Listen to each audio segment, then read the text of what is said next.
I'll start off with an apology about the fact that you can hear the lawnmowers again today. Obviously, I have to speak over them. They are the bane of my life. They're always here looking after this perfect Anfield surface as I try to do my videos, but they've got a job to do, as I do, in assessing what happened here today at Anfield. And of course, that is a 2-2 draw with Arsenal now.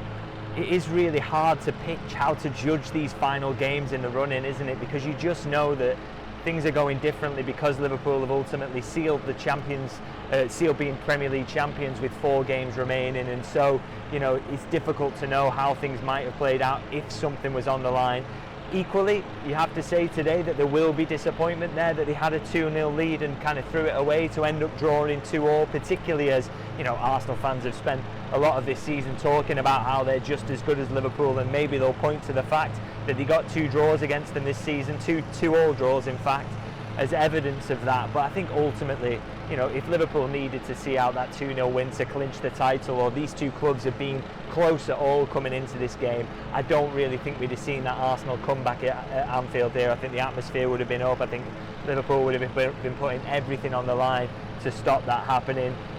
But unfortunately it did happen, and they have to come away with a 2-2 draw. And I think in the end they probably have to accept as well that a 2-2 draw was the fair result, because you look at the numbers from the game, and 14 shots for Liverpool, 15 for Arsenal, 5 shots on target Liverpool, 7 for Arsenal.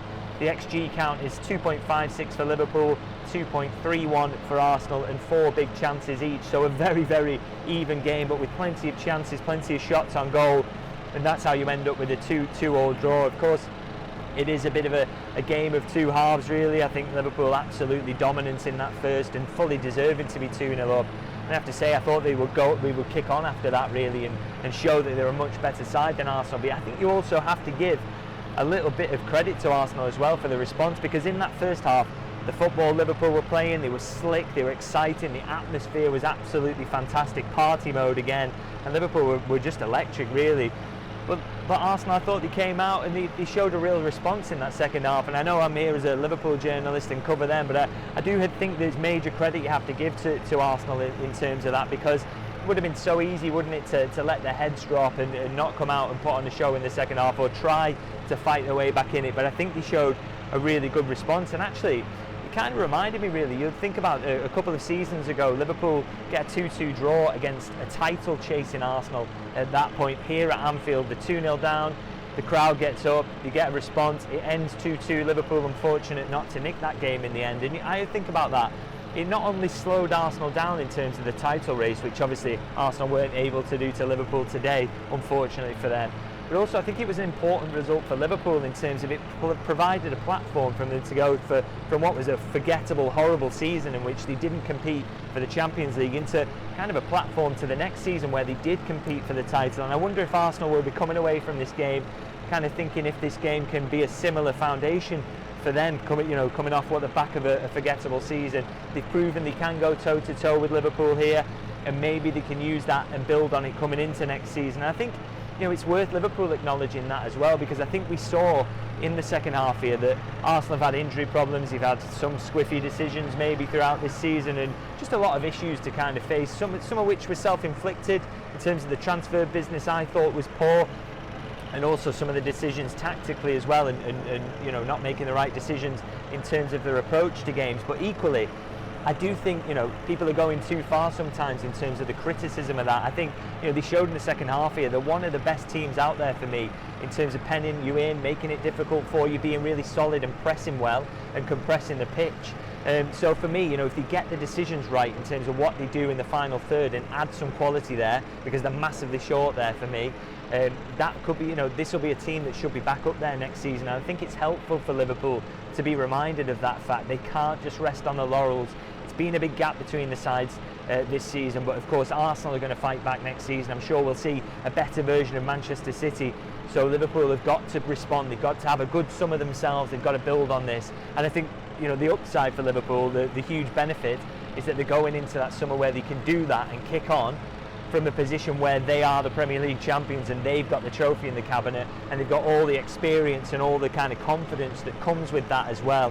So, you know, Liverpool have got work to do to make sure that Arsenal don't catch them. But as I say, it's pretty good being able to go into a summer not being Arsenal, where you've got the work to do to bridge the gap, Liverpool have got that work to do to try and extend the gap and also just make sure that they can keep Arsenal at arm's length. So as I say, probably don't dwell too much on this result, but if it taught Liverpool anything, as I say, it's that they will need to make sure that they also kick on next season. Now, of course, talking about the result, the wider context of that in terms of going into next season, but let's be honest, the thing that dominates the headlines coming away from this game really is Trent Alexander-Arnold and the reception he got.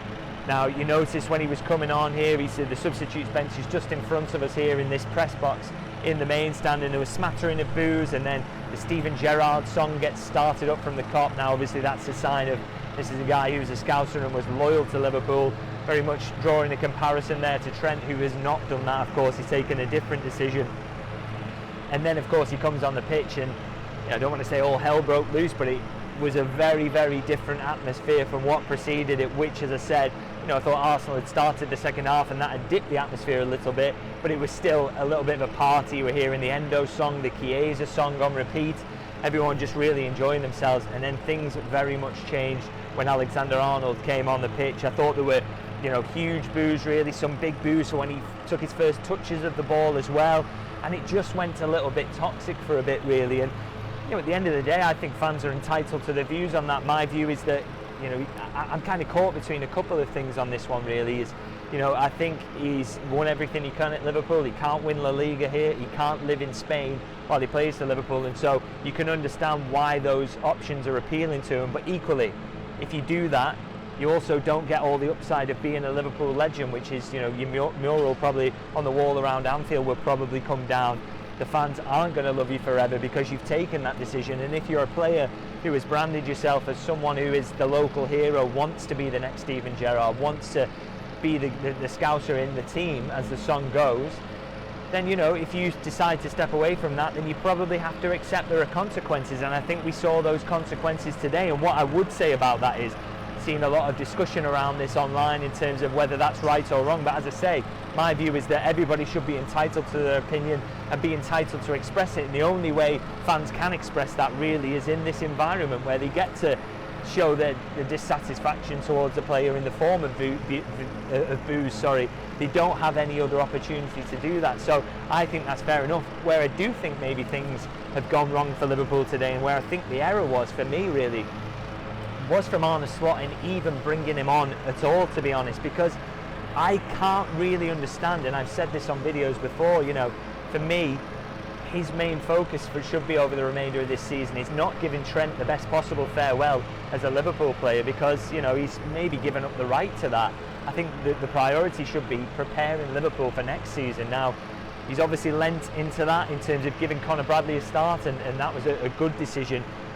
But if you're worried about Bradley's fitness and you do need to make that substitute in the second half, why not bring on Jarell Quansah, who's got a much higher chance, albeit there are doubts over his future, but a much higher chance of being at Liverpool next season? I mean, what's the point really in bringing on Real Madrid's Trent Alexander-Arnold, which is what he's going to be next season? I just couldn't really get my head around that, and I thought he created that toxic atmosphere when it had been party mode previously.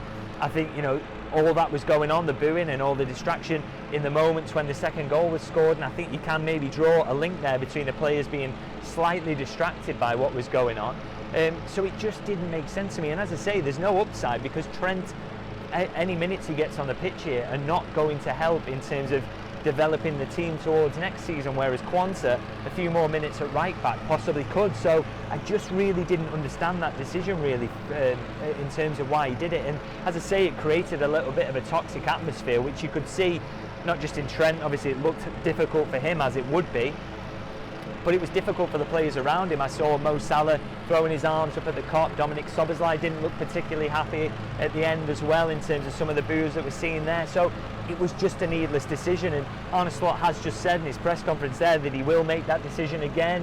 He's going to use the best possible team or the best possible squad he can to win as many games between now and the end of the season. But I have to say, I don't think he's got very much wrong this season, but I fundamentally disagree with him on that one, because if it creates that atmosphere again, it will probably lead to more drop points and more, and just take the shine off a little bit on what should be just an absolute party between now and the very end of the season, because it has been a phenomenal season. So I really, really didn't understand that decision and didn't agree with it. And one thing I would say to kind of wrap up on this point is fair play to Trent Alexander-Arnold. As I said, I disagree with his decision. I don't think he's maybe gone about it in the right way, and and as a player who's branded himself as a local hero, he's lost a bit of the rights around how he's received here. But equally, he did front up at the end. He went over to applaud the cop, even though there were quite a few boos in there as well. He fronted up for it, and he accepts those boos, and he did say that in his video, that he accepts some people aren't going to like it, but you have to walk the walk, and I actually think he did that. So I have to throw my hands up there and say fair play to him. But as I say, I think personally that Arne Slot should be taking him out of the firing line now. There's no need to take the shine off this season with this kind of toxic atmosphere this creates. So really do disagree with the way Arne Slot has handled that, and maybe Trent himself should have a word and maybe ask not to be involved in the remaining games, but we'll see what happens in terms of that. Now, of course, I did touch on there the right back issue and Conor Bradley starting, and for me, I thought it was a decent performance from him at right back today. I did think he tired a little bit towards the end, but I think he was generally pretty solid down that right hand side. He wins 8 out of 14 duels, which again, very, very good numbers from him. You expect those from him. He wins 2 out of 2 tackles. So again, I've just said, there's a real upside for Liverpool there. Do watch my comparison video, which I put out last week as well, if you want a numbers comparison between the two players. But the upside there for Liverpool is on the defensive end with Conor Bradley. He really immediately provides that, much more solid in terms of defending his flank, and I think he showed that today. And a couple of crunching tackles in there as well, which really got the crowd up. I thought he was decent in terms of the ball as well. He doesn't create a chance and maybe wastes a couple of good positions, but he is good in terms of getting forward and making the extra man, and we have seen enough in previous games where he does make good decisions in the final third. So I thought it was overall a decent performance to him, and there are raw elements to his game. I won't shy away from that, but for me, there were raw elements to Trent Alexander-Arnold's game when he came into the team. And for me, if you've got a player as talented as Conor Bradley coming through your academy, you should not be ignoring them and should be giving them as many games as you possibly can. So that is my hope for him next season, and I think he showed again why he should be in contention to be first choice right back next season with his performance here, until he maybe started to tire towards the end and picked up that yellow card for a little bit of a lunge. So I was encouraged by his performance. And a couple of other players I want to note as well is Diaz and Cody Gakpo, the goal scorers. I mean, for all we talked about Mohamed Salah dragging Liverpool to this Premier League title and being a one-man attack or whatever we've said about him before, Luis Diaz is now on 13 Premier League goals and Cody Gakpo is on 10, and I just think it isn't just Mo Salah who's been the hero here. I think that there have been huge contributions from the other wide men, those two in particular, in terms of adding to the goals. Diaz has been so flexible as well, hasn't he? Played in that centre forward role. He did that again today. And so I think these two players really should be given a lot of credit for their performances this season, and the goals in big games again today. Also the goals and the numbers in terms of that over the course of the season really show what they're all about. And I think if anyone from that attack should be in the chopping block, really, I think Jota and Núñez should be ahead of Diaz in terms of players that Liverpool are willing to let go this season, because I think Diaz is very, very important in terms of not just goals but creativity and also his work rate in that attack. So huge credit to those players. But going to wrap it up there because these lawnmowers are absolutely doing my head in. Incredibly poor timing from them. But of course, do let me know in the comments what you thought about the performance from Liverpool today. What do you think about the Trent Alexander-Arnold situation? Should he be involved in the squad at all between now and the end of the season? My personal view is no, but do let me know your thoughts on that. And as ever, if you can like, if you can subscribe, massively appreciated. I'll say goodbye for now and see you soon.